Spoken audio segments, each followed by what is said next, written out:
Hey guys, welcome back to my channel. For anyone who's new here, my name is Nikki and I make videos about candles since I run a small candle business called Just Nick Candle Company. So today's video, as you can see from the bio, it's about branding for your business, for your shipping boxes, and this will seem a little bit hypocritical of me, but let me explain. So a friend of mine asked me earlier if I think she should brand her shipping boxes, and I told her no. And then she asked me, she said, but you brand yours. But let me explain before I even get to where I brand mine. So firstly, starting off your small business, you're gonna look at your expenses and your profit. For me personally, I try not to spend too much money because I don't know how the business will turn out. And then the worst part about it is that candles are specialty items. They're not necessities. They're not everyday purchase. You know, even if you order a Yankee candle, so you order two, usually wait until you've completely finished all two to go buy. That might take weeks or months depending on how often you burn your candle. So for me, I try not to spend too much expense on things that aren't necessary to the business. I find other ways to brand my business. So before I show you, my branding is pink.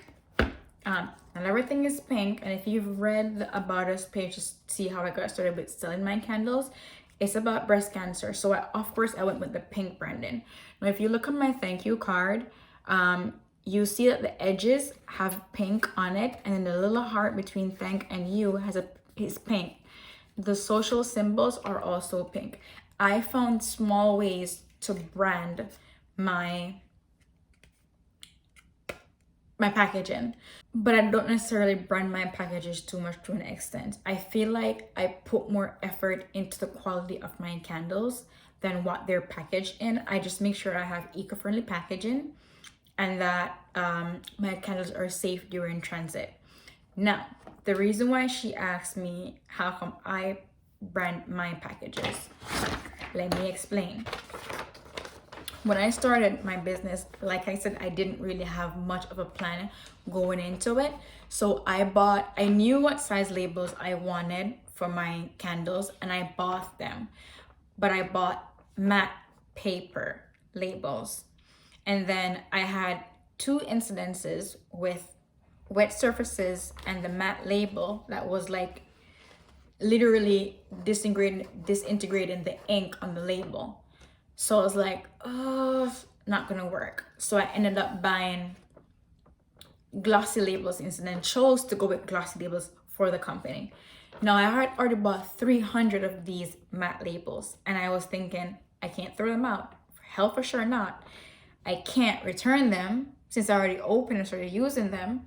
So I had to figure out something to do with them. I didn't think of what to use these for until like 3 or 4 weeks after I got these, and I was like, you know what, I will just make branding for my shipping boxes. This is it. And I will tell you guys, once these 300 labels run out, that is it. I will not be spending money on sticker mule and things like that for my small business. Now, I think it's good to brand your products, to let consumers know whose products they're getting. But I feel like branding should go just to an extent. And think of it this way. When you order anything, jewelry, clothes, do you care if the company's name is on the box that you're getting it in? Or do you care that your product is, you're getting the quality product, what you're paying for? And that is how I see it. I had to put myself in the consumer's shoes. I don't care about if Amazon has, I love Amazon. So I don't care if Amazon has Amazon's name on the box or on the packaging tape. I care that what I purchased off Amazon is coming in good quality inside the box and arriving safe. But that's my personal point of view. For anyone who has a small business, then I would say yes. If you want to have branding outside your shipping box, go ahead. But think of the consistency of it One, and remember, it is also an additional expense. And also, when you're pricing your products, you have to consider all the expense of the total package you're sending out into the cost of your product. So when you're thinking of, let's say, lip gloss. Yeah, let's say lip gloss or any lip product. You have to think about the price of that lip gloss, because it's going to include the price for the packaging, the branding, the container, the ingredients that makes it. All of those goes into it. And are you gonna go on a higher spectrum price range, or like a mediocre where it caters to everyone? High-end product, low-end product, or in between? I chose in between. I didn't want to put my candles to way too cheap, where you're like, why is your candle so cheap?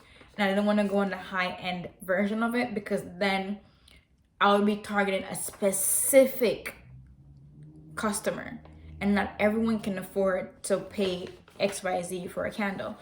So the less expense I have, the better for me personally. So branding for me, like I said, these go on the boxes, but once all 300 are out, I don't think I'll be branding my boxes anymore. I think it's a unnecessary expense. And the reason why I say that is I also had to buy tape, the fragile tape for the candle, because I don't trust how USPS workers sometimes just throw the boxes. So I have to make sure to buy 1,000 of these. So again, it's another expense that's not incorporated in the price of my product. So I feel like every day you have to add something to your business. The way to minimize my expense is to not have personal branding. I don't have personal branding packaging tape, logos, things like that. And again, personally, I feel like it's a unnecessary expense. I asked 2 other persons who who I've met on Instagram who sell candles as well and bath products, and I asked them, they were like they are bigger accounts than I have. Especially the lady who has a soap company, and she strictly only use USPS boxes only. She's not stupid like me, who went out and go buy boxes from Uline. No, she only used USPS. She's like, the boxes are the same sizes, they do the same thing, made of the same kind of paper. She's like, why would I go buy boxes when I have them? The only reason why I buy boxes is because this is my smallest box, and I do sell one product, and I don't like to put the candle in the bubble wrap mailers. I don't feel like that's safe enough, so I end up choosing to buy boxes. And she was like, no, I don't even buy boxes, I just get my boxes from USPS. So she's saving so much more on shipping and packaging supplies than I am, and she's a way bigger company and account than I have. So it's personal preference. It is, like I love to say, it is up to you if you choose to brand your business, your shipping supplies. It's up to you. Personally, I think it's a unnecessary expense. So I choose not to. After, like I said, after these run out, that is it. I don't plan on branding my packages anymore, other than having the fragile sticker attached to it, and that's it. Well, that is it for this video, guys. I'm trying to keep the videos short and sweet and not too long and boring. If you haven't liked and subscribed yet, I would really appreciate it. If you don't subscribe and you like the video, please hit that like button so it can show up on someone else's page, because YouTube algorithm is funny. Thank you again, and stay safe. Bye.